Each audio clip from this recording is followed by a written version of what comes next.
Hey y'all, in today's video, I'm gonna give you guys a tour of my new bird building. Well, not necessarily new. I've been working on it for like the past year already. I think February marks a year now. But the reason why I moved some of my birds here was because last year I was having some issues with my property manager where she wanted to evict me because of all of my birds, even though in the contract it says I can have as many birds as I want. And I've been having birds there for years, but one day I guess she just woke up on the wrong side of the bed and she was like, you either get your birds out or you're evicted. And because I didn't know any tenant rights, I was freaking out and I was reaching all over Facebook trying to find somebody that will let me, you know, use their property to house my birds, at least temporarily. But during that whole process, these people reached out to me and they were like, hey, you can come check out our property and see if you like it. And if you do, you can have your birds here. And I was like, okay, bet. So I went to go check it out and I loved it. At the end, me and my property manager came into an agreement. So even though I was given the okay to have my birds at home, I still wanted to go through with the second property just because it gives me like the opportunity to really expand into other species that I don't have the opportunity to work with at home, like pheasants and, you know, exotic duck species that require lots of space. And you can only imagine in town, I mean, it's my backyard. Oh, and I also have to consider like noise and stuff like that because I do have neighbors and family that I live with. And I just felt like here in the countryside, I mean, who's gonna bother me? Right? It's out here in the open. The only progress that we made here was building the actual structure. And I brought over my chickens and pheasants because I'm like, I'm already paying rent, so I might as well bring something, right? But now that it's been a year, of course, I'm expanding and I'm running out of space at home. So I'm gonna show you guys my progress that I've made here and kind of like my vision that I have in mind of like how I want things. I'm gonna build 18 parrot cages and have them here, but the rest of the space will be used for like pheasants and stuff like that. So stick around for that. I mean, it's nice out here, right? The only thing I gotta worry about is like forest fires and predators. So like coyotes, bobcats, mountain lions, stuff like that, you know, country shit. But at the end of the day, I mean, this is their land too, so we gotta share it. As long as they don't mess with my birds, we don't got a problem. So right behind me is the actual building. I believe it's like 15 by 30 feet long, somewhere around there. But yeah, my dad built this. I'm gonna give him the credit for that. He built all of this in like within a week. I try to help him here and there, but he did most of the work. So I'm gonna just go over a couple things that went into consideration before building this. You know, there's a lot of predators out here, coyotes, mountain lions, stuff like that. And me coming from the city, I don't gotta worry about none of that. So what we did was pretty much frame the whole building with half-inch by half-inch hardware cloth that you see here.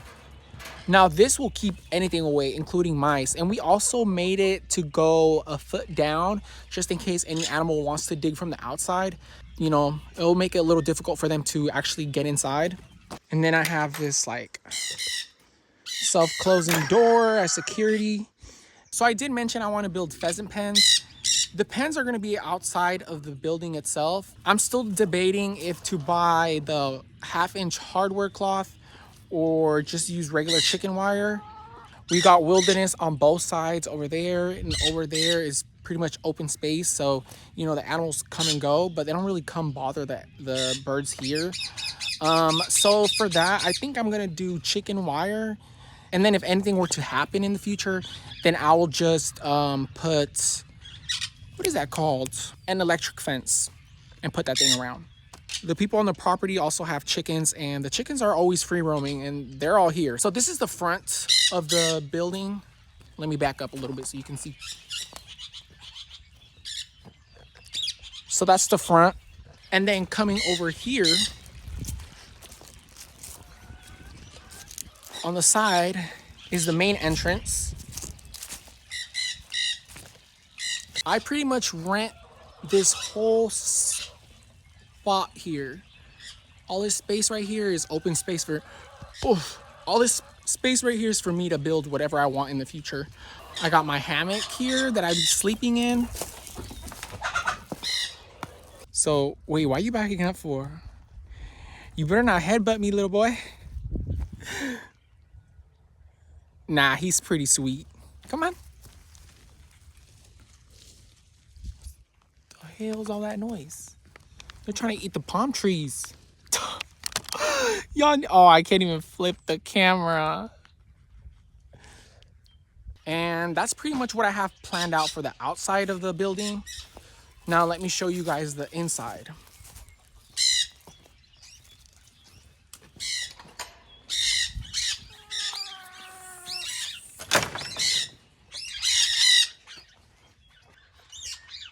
All right, this is the inside of the building, and honestly, it looks like a mess. It's a mess. I don't even know where to begin. I have 2 grapes that I bought. Right now they look dead because it's winter, but in spring they'll start budding again. I'm gonna separate these 2 plants, probably one. I don't know where I'm gonna put them, but they're gonna be away from each other. That way they can kind of just vine up. And I also have some banana trees. I brought 2 banana trees. These are not gonna be in here because we all know banana trees grow so big. So those things are gonna be from the outside. So the parrot cages are gonna be on these poles. That over there is a perfect example of how I'm gonna have it.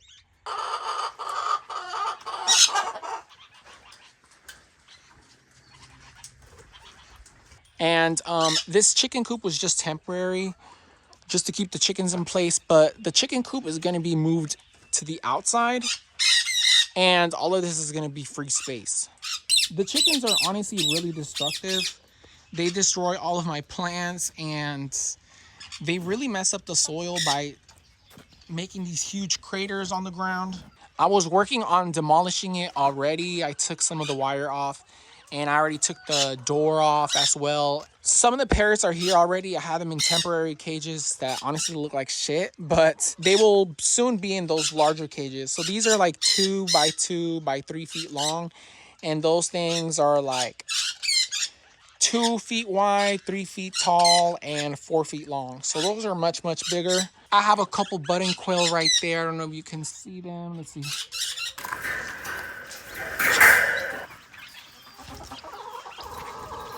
Yeah, those are my budding quail that I have to make a coop for. I'm gonna save those cages for like finches and stuff like that. I have a pair of Lady Amherst pheasants in here. I think those guys are gonna stay here just because they're so docile and they don't really bother anyone. Isn't he gorgeous? Yeah, you're a bad boy. Lady Amherst are probably my favorite pheasant species. I don't know, I know there's a lot more colorful species out there like the Impeyans and the red goldens, but the Lady Amherst, they kind of just give me that vibe, like, and their tail is really, really long too. I think that's the most attractive part as well. I also built these 3 cages in here for my tropials. Let me try to get a closer look. So those are my Venezuelan tropials. They're Venezuela's national bird. I have 3 pairs. Right now, I only have 2 pairs, one in there and one in here. So the quails kind of took over the 3rd one because I don't have a quail coop for them yet. I'm still working on that at home. But once I get that finished, I'm gonna take those out and put them in their coop and then bring the 3rd Venezuelan pair and put them in here. There's still a lot of work to do with them. I still have to fully plant them and stuff because I want to really give them a naturalistic environment. Especially because these are really wild birds. They're very flighty and nervous. So I want to give them the stuff they need to, you know, to thrive and breed for me in captivity. So there'll be a gap between the tropial cages and the parrot cages. The parrot cages feeding stations are going to be through the outside here. So that's where the feeding dishes are going to go here. And it's kind of going to go like a U. So the cages are going to be lined up like this, right? Then this is going to be like a little walkway. And there's going to be a middle door here. The middle door is going to be access to the back side of the cage. So like the nest boxes and stuff. And they're going to be in this separate room just so they won't be disturbed. All of the birds here are on automatic watering systems, which I'll cover in a different video. But that's pretty much their water source, and it goes through those black tubes that you see there. The quails know how to drink from it, the chickens as well, and then it goes all the way to the parrots. So I have to add the automatic watering system to all the cages that I will be building. So I still have a lot of work to do. Trust me, it looks like a mess, But as long as they're being fed and watered, that's all I care about right now until I get things finished. But, you know, it's just a tube and it goes into these valves here that they drink out of. And they learn pretty fast. Over here, I just have some extra linealated parakeets that I've been holding back for breeding. So I have a couple in here and they'll be getting their separate cages. And back there I have some Indian ringnecks that I have to sell. They're just some females. I got out of Indian ringnecks. I'm not a big fan of them, so I'm gonna sell the hens. And hopefully they find a new home soon before breeding season. These are my Nande conures that I've been holding back for breeding.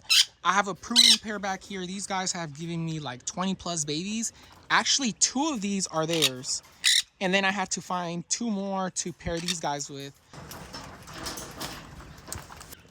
All right, so I'm gonna check this nest box and see if there's any eggs. These guys are very prolific, and usually around this time of the year is when they breed for me. They already destroyed this whole door. Like, look at it, it just comes right off. No eggs yet. Let me put this door back on. I have to replace their nest box. This one is literally destroyed. How did I even... Bro, what the hell? I don't know what I did. Okay, perfect. Okay, I don't have a nest box with me or I would replace this. So for now, I'm just gonna leave it like this. And if they were to escape, I mean, they can't go anywhere because the whole place is secured. So these guys are my Coturnix quail that I held back. I started off with like 10 of them. My friend gave me like 10 or 15. Now I have 39 to be exact. 39 of these guys. So all of these guys will be breeder birds for this year. I still haven't sexed them, so I might have less than the 39. My plan is to have at least 1 male per like 5 females. So we'll see how that goes. If I have extra males, I'll probably just sell them off, or I don't know what I'll do with them. Probably just keep them because they're all adorable. Damn, you guys are messy. I have them with an automatic food dispenser because these guys eat a lot. And I also have a water one. And you see how dirty they get it? It's so dirty. So every time I come here every other day. So every other day I have to clean this out. But the water inside is pretty clean. But yeah, these guys are gonna go out. And I'm gonna set this up for the third tropial pair that I have at home.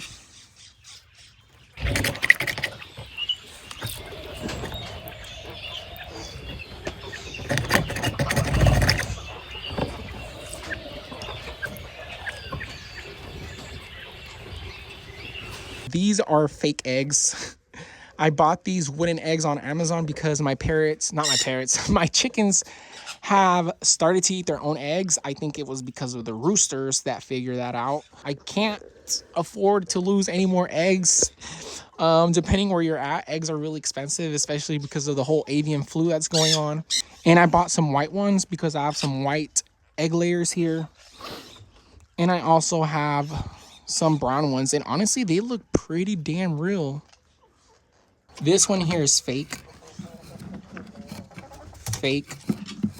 This one's real. Fake. Real. So as you can see, it's actually working. They're not breaking their real eggs anymore. But I'm gonna leave the wooden eggs there just in case they start breaking them again.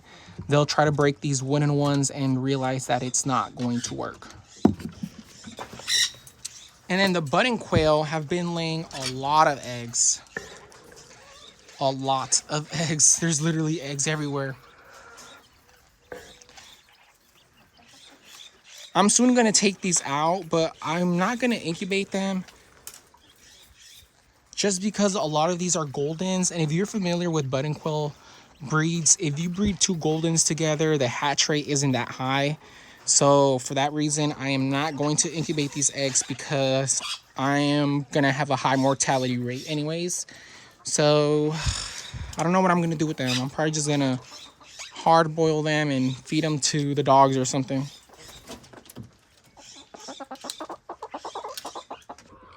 All right, y'all, that's it for this video. I can't wait to show you guys the process as I go through all these projects and kill them one by one. It's just me doing it by myself, so you can only imagine how overwhelmed I am. But I mean, I quit my 9-to-5 job to follow my dreams, and that's exactly what I'm gonna do.